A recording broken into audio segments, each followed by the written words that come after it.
for Christ. But I just want to move on to something a little bit different, to some different you are's this morning. If you go to Matthew's Gospel, chapter 5, verse 13, and we're going to put it up on the screen so you can read it. It says this: you are, say that to the person next to you, you are. You are the salt of the earth. But if the salt lost its taste, how shall its saltiness be restored? It is no longer good for anything except to be thrown out and trampled under people's feet. You are the light of the world. Turn to someone and say, you are. You are. You are the light of the world. A city set on a hill that cannot be hidden. Nor do people light a lamp and put it under a basket, but on a stand, and it gives light to all in the house. In the same way, let your light shine before others, so that they may see your good works and give glory to your Father who is in heaven. I want to talk to you this morning about salt and light. And we've probably all heard this verse before, you know, your salt and your light. But I want to come at it this morning as if we hadn't heard it before. Some of you probably have heard it far more times than I have.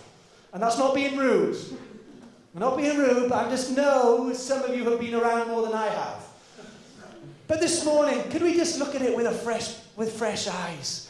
Just as if this is the first time we're listening to it. The first time we're reading these words. Come on, sometimes we've got so much knowledge, we just fail to put it into practice, don't we? But let's read it afresh this morning and realize that God says to each one of his children. And that's important because in this, Jesus, it's in the middle of the Sermon on the Mount, and Jesus is talking to his followers. He's talking to his disciples. He's talking to believers. He's saying, you people are the salt of the earth. You people are the light of the world. Anyone realize that salt has got quite a bad rap recently, hasn't it? Do you know what? Every time I put salt on my food, I think, well, what's this going to be doing for my heart? But it tastes so good. You know, I'm just weak for fish and chips with salt on.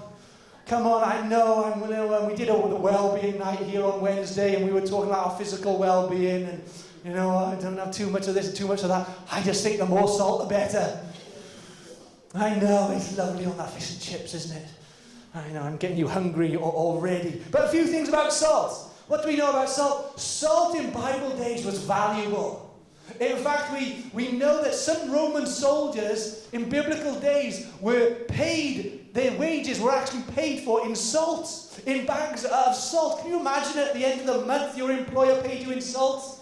You'd be a bit disappointed with it. It's where we get the word salary from. You know, salt, salary. So salt in Jesus' day was valuable. So that's great. You are salt of the earth. You're valuable. That's encouraging. But also, we know that salt preserves. Hey, salt preserves when we add it to meat. You go to butchers or counters, food stores, they'll have salt. They'll salt their meat to preserve it, to keep it for longer, so that it has a longer shelf life. It was the same in Jesus' day.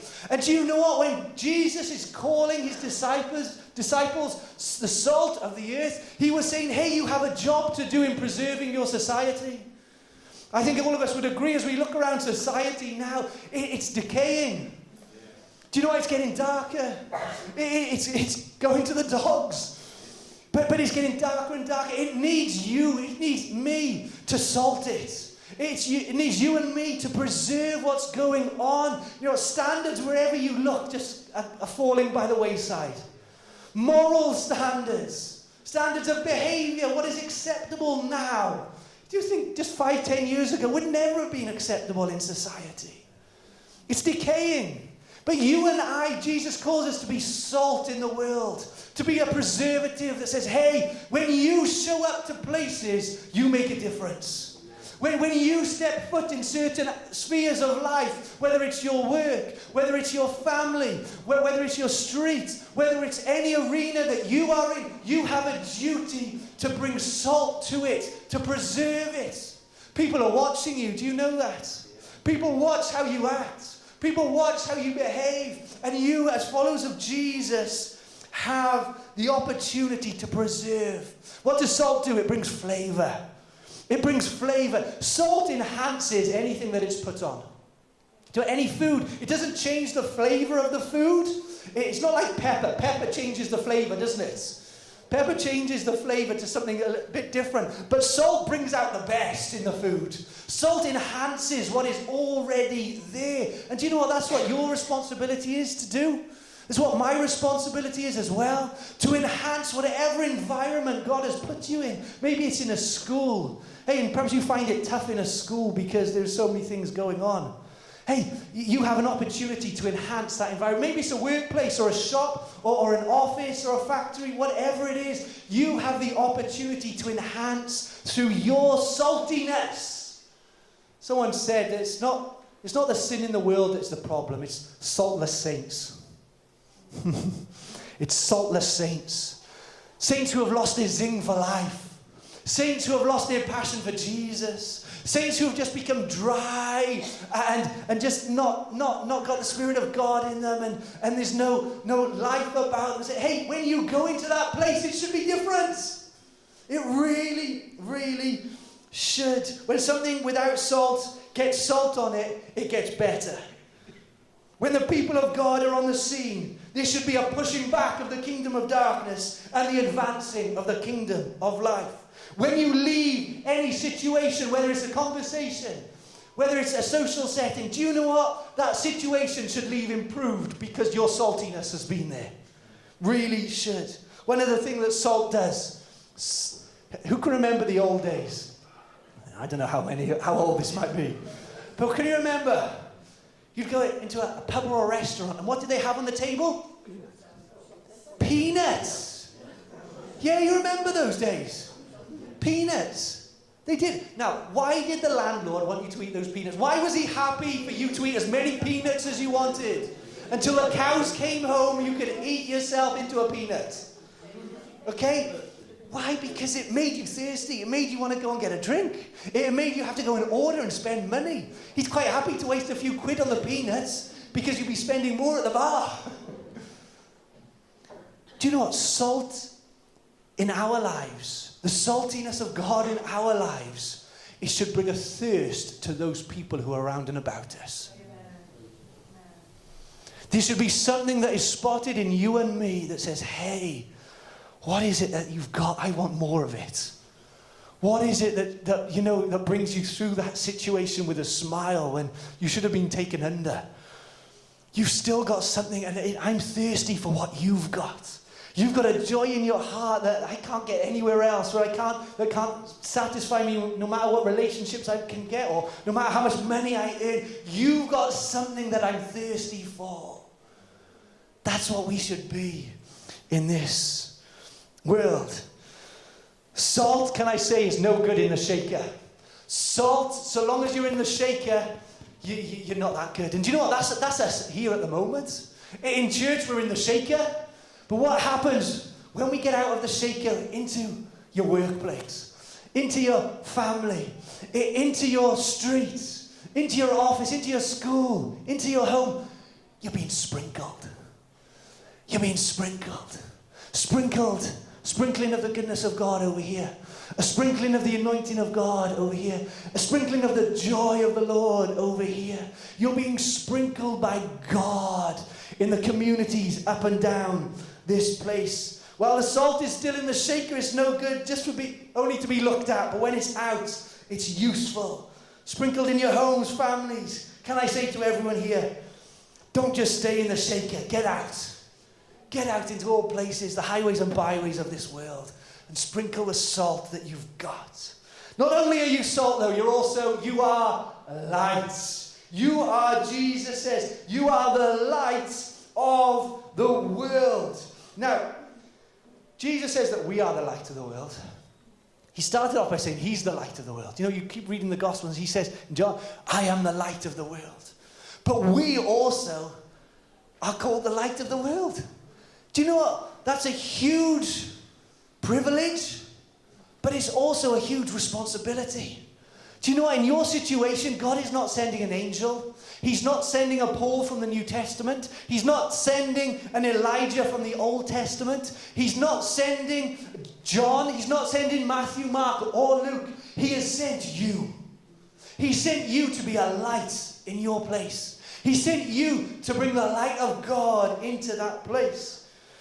It's you and me. We are like receivers from God, and we are also like givers to this world. Our light is a reflective light that shines His light to the world. Just like the moon. Can you remember when you were a child? The moon shines, doesn't it? Yeah, of course you do. When you're a child, the moon is light. The moon's giving off a light. It is, isn't it? And who always got that question wrong in school? Where do we get the light from? The moon. Okay? But we were wrong. Because the moon is just reflective. The moon is reflecting the sun's light. And in the same way, we're reflecting the light of the sun into the Son of God, into this world. I said earlier about the world that we're living in now. Our world is getting darker. Our world isn't getting any lighter. It needs the light that you and I possess. And it's interesting as we read those verses that the light, it says this, in verse 15, and it gives light to all in the house. Do you know what? The first place that you and I should be shining the light of God is in our homes. Is to those nearest around us. You know what? Sometimes it's easier to shine light in other places. Because sometimes at home it's hard. Sometimes because relationships aren't straightforward. Because life can be difficult. And people really know us really well at home. But the first place that Jesus called His disciples to shine light was in the house. In the house. Can I just say, whatever it is, whatever priorities you have in life, whether it's work, whether it's your children, whether it's doing this or that, make shining the light of God in your house your first priority. Just be a witness to those around you. Don't aggravate them with it. You know, don't be a nuisance, but just be kind to one another. You know, show the grace of God to others. Forgive others. Be merciful to others. You know, we probably all know some people with their lights, the light of God that is in them, it's like a flashlight. You know, and with the light of God, they want to shine it in the person's eyes. You know? Any people know Christians like that, and they've got the gospel, and it's like, I'm going to shine it in their eyes, they're going to have it. You know, they're going to go really strong. Or maybe your light, it's not like a spotlight, it's not like straight in someone's eyes, but perhaps, I know some people, it's like their light is they've got a dimmer switch on it. Yeah? You know, sometimes it's really bright and the next minute, well, you can just about see a flicker. You know, it comes 1 minute and then it's gone the next. They're not a spotlight, they're not a direct shining into it, they've got a dimmer switch on them. Let me read what it says though. In the same way, let your light shine before others. You know, just light up the path for others. Just be an example to others. Don't be weird with other people, but just let your light shine around them, before them, and they'll see how you live, and they'll say, man, what is it that you've got?